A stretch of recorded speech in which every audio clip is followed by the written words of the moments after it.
दोनों हाथों को फिजा में लहराएं, एकदार नारा लगा लें। उसके बाद आप अल्लामा अलहाज शेखुल हदीस मौलाना मंजूर साहब की तकरीर सुनने के लिए तैयार है। नारा लगाए, नारे तकबीर, दोनों हाथों को फिजा में लहराएं, गुलामी का सबूत पेश करें। नारे तकबीर, नारे रिसालत, जश्न ख्वाजा गरी नवाज, ख्वाजा गरी नवाज की छठी, ख्वाजा गरी नवाज की छठी, ख्वाजा का हिंदुस्तान, ख्वाजा गरी नवाज का हिंदुस्तान, खान का है चिश्तिया बधवा कला, अल्लामा अलहाज इब्राहिम साहब किबला। नारे तकबीर, नारे रिसालत। अब आप तकरीर समाअत फरमाएं। बेहतरीन मुदल्लल तकरीर अल्लामा अलहाज मौलाना मंसूर साहब शेखुल हदीस जामिया अर्दिया खैराबाद सुल्तानपुर से। अल्हम्दुलिल्लाहि रब्बिल आलमीन वस्सलातु वस्सलामु अला सय्यिदिल अंबिया'i वल मुरसलीन व अला आलिहि व सहबिहि अजमईन, खुसूसन मिनहुम अला सय्यिदिना अबी बकर सिद्दीक़ व अला सय्यिदिना उमर अल फारूक व अला सय्यिदिना उस्मान अल गनी व अला सय्यिदिना अली अल मुर्तज़ा व अला इब्नैहिल करीमैन शहीदैन अल हसनी वल हुसैन व अला मन तबिअहुम बिइहसानिन इला यौमिद्दीन, अम्मा बअद। फ़ऊज़ु बिल्लाहि मिनश शैतानिर रजीम, बिस्मिल्लाहिर रहमानिर रहीम। हल जज़ाउल इहसानी इल्लल इहसान, फ़बिअय्यि आलाइ रब्बिकुमा तुकज़्ज़िबान। सदक़ल्लाहुल अज़ीम व सदक़ा रसूलुहुन नबियुल अमीनुर रऊफ़ुर रहीम। सल्लु अलल हबीब, अल्लाहुम्मा सल्लि अला सय्यिदिना व शफ़ीअना व नबियना मौलाना मुहम्मदिन बारिक वसल्लिम, सलातुन व सलामन अलैका या रसूलल्लाह। हज़रात, आज हम सब ख्वाजा ख्वाजगां सुल्तानुल औलिया अताए रसूल हज़रत मोइनुद्दीन चिश्ती संजरी अजमेरी रज़ी अल्लाह ताला अन्हु का 811वां उर्स मना रहे हैं। हज़रात,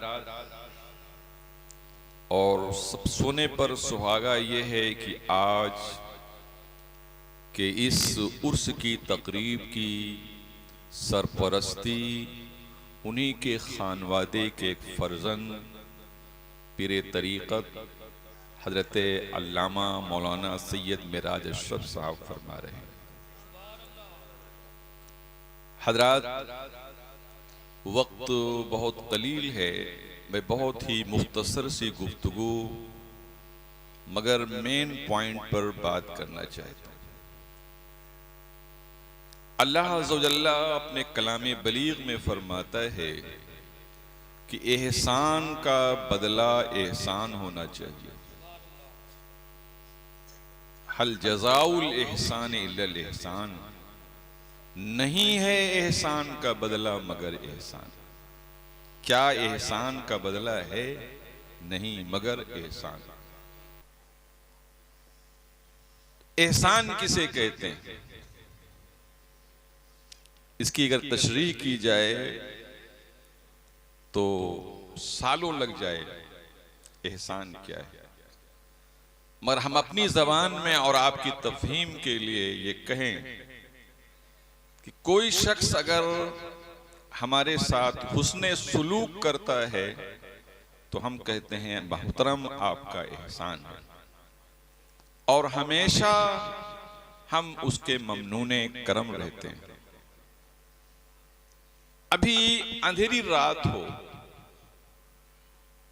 और आप किसी पगडंडी से गुजर रहे हैं और वहां पर एक अमीक गड्ढा हो, अंधेरी रात हो और आपके पास टार्च भी न हो, आप जा रहे हैं और कोई आपका यार उधर से आ रहा था जिसके पास टार्च थी, और उसने उस गड्ढे को देखा था मगर आपको बताया नहीं, और सलाम दुआ हुआ और चला गया, और आप बगैर रोशनी के थे, आप उस गड्ढे में गिर गए।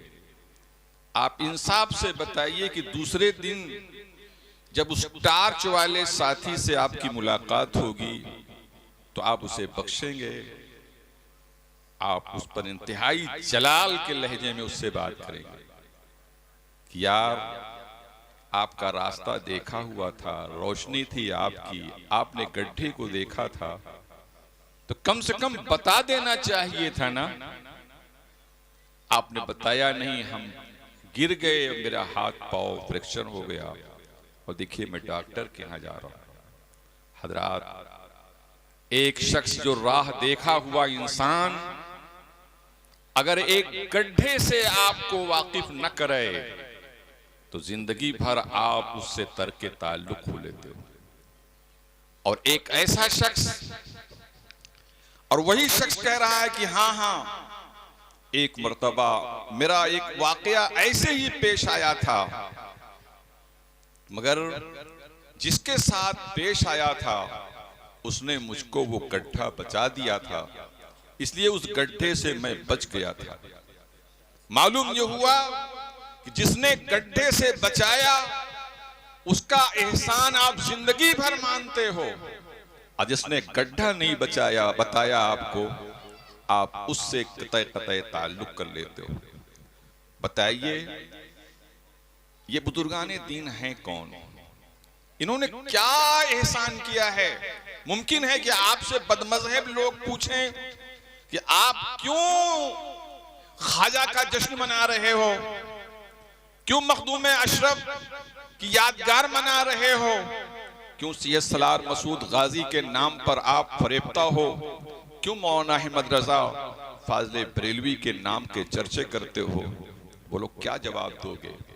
एक गड्ढा जो जमीन के गड्ढे को बताया था तो हम उसका एहसान मानते हैं, मगर इन ज़वात ने, इन मुक़द्दसात ने तो हमें उस गड्ढे से बचाया है, उस गड्ढे से बचाया है जिस गड्ढे की कैफियत ये है वो जहन्नम का गड्ढा है कि अगर इस सर के बराबर एक लोहे का गोला उसमें डाल दिया जाए तो हजारों साल लग जाए तहे जहन्नम में पहुंचने के, हजारों साल लग जाए तहे जहन्नम में पहुंचने के लिए। अब आप बताइए, एक मामूली गड्ढे से जो बचाता है आप उसका एहसान मानते हो, जिसने उस अजीम तरीन गड्ढे से बचाया है वो एहसान का मेयार उसके लिए नहीं है। इसलिए मगर दुनिया में दो तरह के लोग होते हैं, एक एहसान शनास होते हैं, एक एहसान फरामोश होते हैं।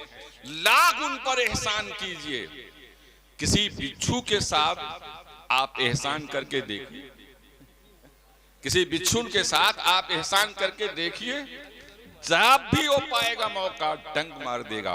अल्हम्दुलिल्लाह बनी आदम में इस वक्त सिर्फ और सिर्फ अहले सुन्नत वल जमात है जो एहसान शनास है, अल्लाह के भी एहसान शनास है, मुस्तफा के भी एहसान शनास है, अहले बैत अतहर के भी एहसान शनास है।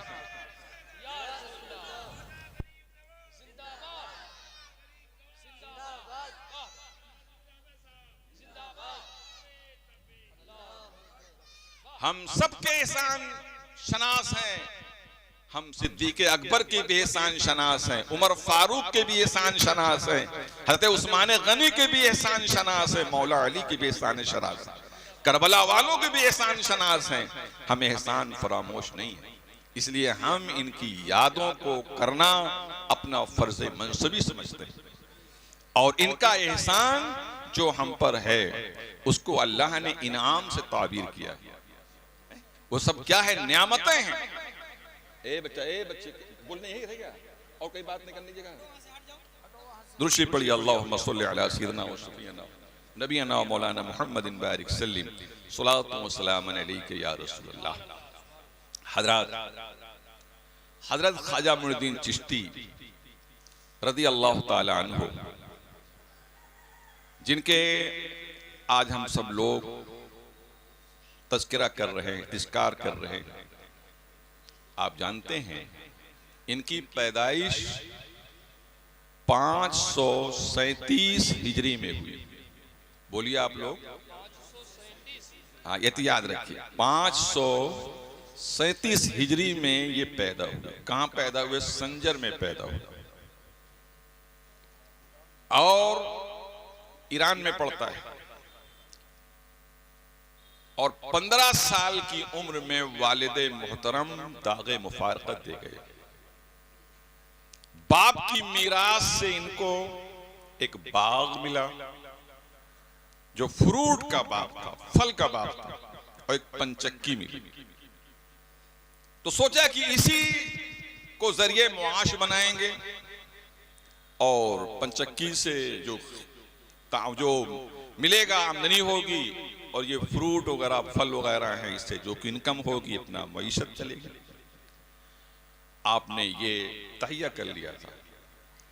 एक दिन इत्तेफाक के बाद हज़रत इब्राहिम कंदौजी रहमतुल्लाह ताला अलैह, बड़ा ही हसीन व जमील खूबसूरत चेहरे का मालिक आने वाला मेहमान था।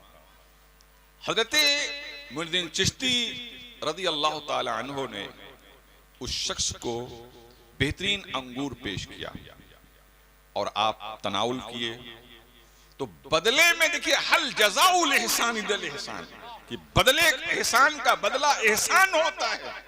इनके पास अंगूर था तो इन्होंने मुझे अंगूर खिलाया। उन्होंने अपनी जंबील से एक खुश्क रोटी का टुकड़ा निकाला, कहा बेटा मेरे पास यही है, तुम इसको खा लो। बेटा तुमने तो मुझे अंगूर खिलाया, तुम मेरी इस खुश्क रोटी को खा लो। अल्लाह अकबर। वो खुश्क की रोटी का टुकड़ा जब हजरत मुइनुद्दीन चिश्ती खाए हैं तो सारे हिजाबात उठ गए, दुनिया बदल गई, इनकलाब आ गया। अल्लाह अकबर।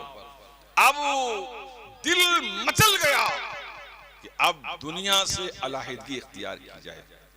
अरे रोटी में ये तासीर, रोटी में ये तासीर। हाँ हाँ, हमारे और आपके घर की रोटी और है और सादाते घर की रोटी और है। सादात के घर की रोटी और है, सैयदा फातिमा के पकाई हुई हाथ की रोटी और है। किसी शायर ने कहा है, अल्लाह अकबर, सैयदा फातिमा की रोटी का आलम क्या है? जौ की रोटी खा के तोड़ें बाबे खैबर को अली। जौ की रोटी खा के तोड़ें बाबे खैबर को अली, ये जनाबे सैयदा के हाथ की तासीर है। जौ की रोटी खा के तोड़ें बाबे खैबर को अली, ये जनाबे सैयदा के हाथ की तासीर है। तो हर रोटी को हम बराबर नहीं समझते हैं जनाबे वाला, रोटी भी तकदीर बदल देती है। अब उस रोटी को खाने के बाद आपने गुरबा, मसाकीन, बेवाओं को सबको बुलाया, कहा ये सब तुम्हारे हवाले। अब मैं राहे खुदा में निकल रहा हूं। जब एक रोटी ने इतनी तब्दीली पैदा कर दिया है, जब अल्लाह के आरिफीन बंदों की सोहबत में रहूंगा तब क्या आलम होगा। चुनांचे निकल पड़े और पीरो मुर्शिद हज़रत ख्वाजा उस्मान हारून से मुलाकात हो गई और उनकी सिलसिले बैत में आए। दुनिया तब्दील हो गई। 20 साल अपने मुर्शिद की खिदमत में रहे। 20 साल मुर्शिद की खिदमत में रहे। मुर्शिद ने कहा, मुईन हसन संजरी, अब चलो हज करने आए। अल्लाह, वो हज कितना प्यारा हो कि अपने पीरो मुर्शिद के साथ हज किया जाए। अल्लाह, वो कितना प्यारा हज होगा जो अपने पीरो मुर्शिद के साथ हज किया जाए। चुनांचे मक्का मुकर्रमा आए, हज बैतुल्लाह से फारिग हुए, फिर मदीने तैयबा आए दोनों हजरात। और रात में अल्लाह के रसूल सल्लल्लाहु अलैहि वसल्लम ने हजरत हसन संजरी, हजरत ख्वाजा गरीब नवाज को बिशारत दिया, मुजदा सुनाया, हुक्म फरमाया, मुईन तुम्हें हिंदुस्तान जाना है। हिंदुस्तान में कुफ्र और शिर्क का गलगला है। अल्लाह को छोड़कर लोग गैरुल्लाह की पूजा और परस्तिश करते हैं। बेटा, तुम्हें खूने हुसैन का हक अदा करना है। अल्लाह अकबर। हिंदुस्तान जाओ बेटा। कहा हुजूर कैसे जाऊंगा? पूरा नक्शा बता दिया है सरकार ने ख्वाब में। अल्लाह, किधर से जाओगे, कैसे कैसे जाओगे? अल्लाह अकबर, सब बता दिया।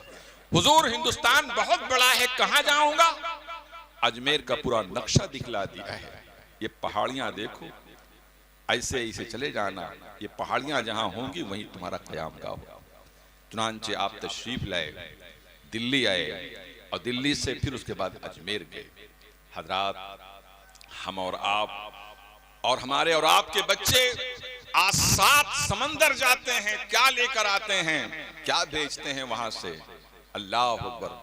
वो चीज बेचते हैं जो हमारे तन से ताल्लुक रखती है, जो हमारे तन से ताल्लुक रखती है।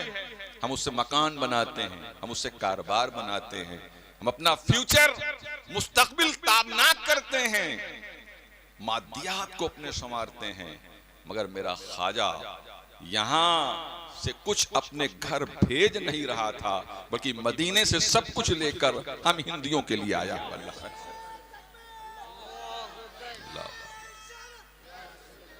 सब कुछ लेकर आए हैं। किसके लिए? हिंदियों के लिए।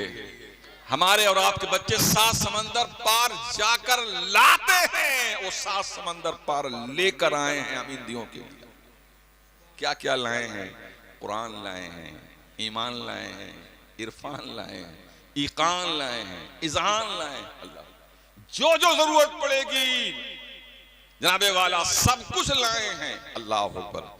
इसलिए मेरे मुहतरम बुजुर्गों और दोस्तों, और एक बात सुनिए, जब हुजूर किसी को भेजते हैं कहीं का, तो ऐसे नहीं भेजते, बल्कि अथॉरिटी दे के भेजते हैं, अथॉरिटी देकर भेजते हैं। चुनांचे अथॉरिटी का आलम यह है, ऊंटों को कह दिया बैठ जाओ तो भी बैठने उठे नहीं रहे। समंदर का पानी नहीं, अनासागर के पानी पे पहरा बिठा दिया गया। एक छागल भेजा और कहा जाओ कह दो ख्वाजा ने बुलाया है। पूरा सागर सिमट के छागल में आ गया। इस तरह से बहुत सी करामतें आपकी। हजरात, मेरे ख्वाजा की बारगाह में वक्त का बादशाह सुल्तान शमसुद्दीन अल्तमश पहुंचता है और सुल्तान शमसुद्दीन अल्तमश कहता है, हुजूर दिल्ली में हम राजधानी में आपके वजूद को पसंद करते हैं, आप यहां न रहिए, आप यहां न रहिए, चलिए आप। बहुत मुसीर हो गया। हजरत ने फरमाया, शमसुद्दीन मैं आज खुद नहीं आया हूं, मैं भेजा गया हूं। जहां ड्यूटी लगाई है सरकार ने वहीं रहूंगा। कहा हुजूर वहां दारुस सल्तनत है, कैपिटल ऑफ इंडिया है, आप चलिए वहां। आपने फरमाया अच्छा, मेरा बख्तियार, मेरा खलीफा, मेरा मजाज है, इसको ले जाओ। अल्लाह अकबर। और इसकी खिदमत करना गोया कि तुम मुइन की खिदमत कर रहे हो। अल्लाह अकबर।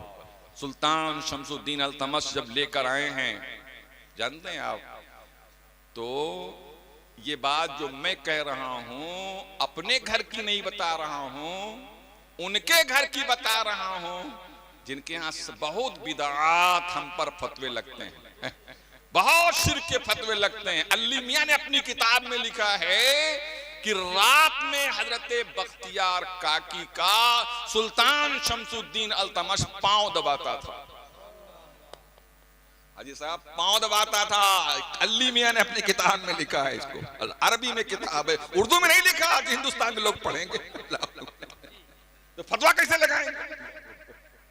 तकैया का हद कर दिया। वाकई लिखा है कि सुल्तान शमसुद्दीन अल्तमश जब लाया है तो रात में और रोता था और हजरत बख्तियार काकी के पांव दबाता था और कहता था बादशाहत हुजूर आपकी है, मैं तो खादिम हूं आपका, मैं तो खादिम हूं आपका।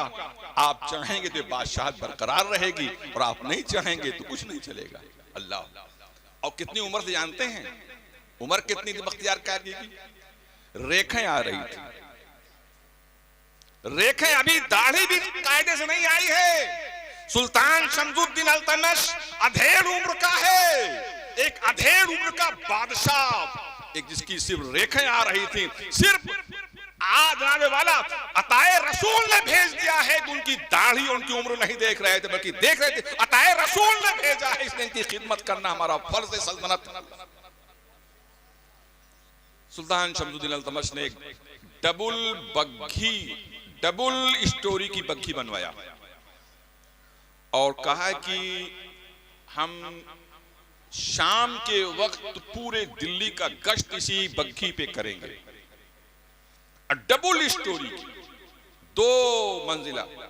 तो नीचे वो बैठता था, सुल्तान शमसुद्दीन अल्तमश बैठता था, और ऊपर हजरत को बिठाता था। समझ रहे हो? हजरत बख्तियारे काकी को बिठाता था। जहां बख्तियारे काकी का खड़ाऊ होता था, वहां सुल्तान शमसुद्दीन अल्तमश का ताज होता था। दुनिया को दिखलाता था ये ताज किसी खड़ाऊ की मरहूने मिन्नत। अल्लाह। मगर हासिदीन हर दौर में रहे, हासिदीन से दुनिया खाली नहीं रही। अब जब हासिदीन ने देखा वो दुनियादार मौलवी लोग जिनका सिर्फ और सिर्फ मकसद क्या है, शिकमपुरी, पेट पालना, इसके अलावा कोई उनका मकसद नहीं होता। जब उन्होंने देखा या अल्लाह, हम लोग यहाँ 20-20 साल पढ़कर अगड़ पगड़ बांधे हुए बताइए घूमा करते हैं, कोई फिरते हैं मीर खार, कोई पूछता नहीं।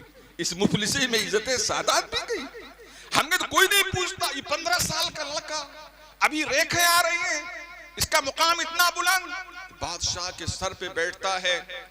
अब कहा कि सुनो, इसको बदनाम किया जाए। हासिदीन के हसद से दुनिया कभी खाली नहीं रही है।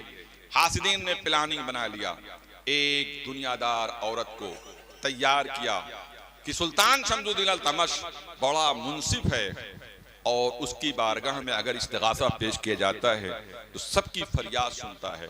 ऐसा करो कि इतना पैसा तुम्हें हम देंगे, इसी चौराहे पे खड़ी हो जाओ, और जब इधर से बादशाह की सवारी अपने पीर के साथ गुजरे तो तुम खड़ी हो जाना और दुहाई देना कि मुझे इंसाफ चाहिए।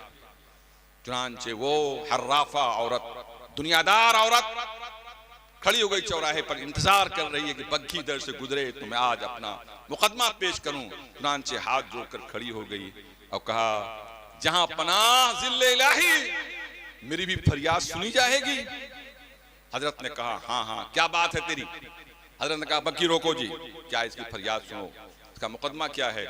कहा, हुजूर अपने पेट की तरफ इशारा किया, क्या ये मेरे पेट का हमल जो है कि जो आपके ऊपर बैठे हैं, माज़अल्लाह अस्तग़फिरुल्लाह, ये उनकी देन, अस्तग़फिरुल्लाह।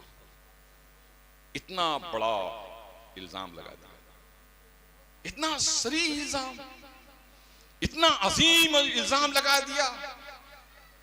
सुल्तान शमसुद्दीन अल्तमश ने कहा, कभी नहीं हो सकता है ये, रात भर तुम्हें पांव दबाता हूं, मेरे महल में हजरत रहते हैं, कभी निकलते नहीं बाहर, मगर मजबूरी ये है कि मैं सफाई नहीं दे सकता हूं, इसलिए कि मैं ही तो फैसल हूं इसका, मैं ही तो काजी हूं इस वक्त इसका। लिहाजा हजरत सर उठाया और कहा, हजरत इस औरत को कुछ आप जवाब देंगे।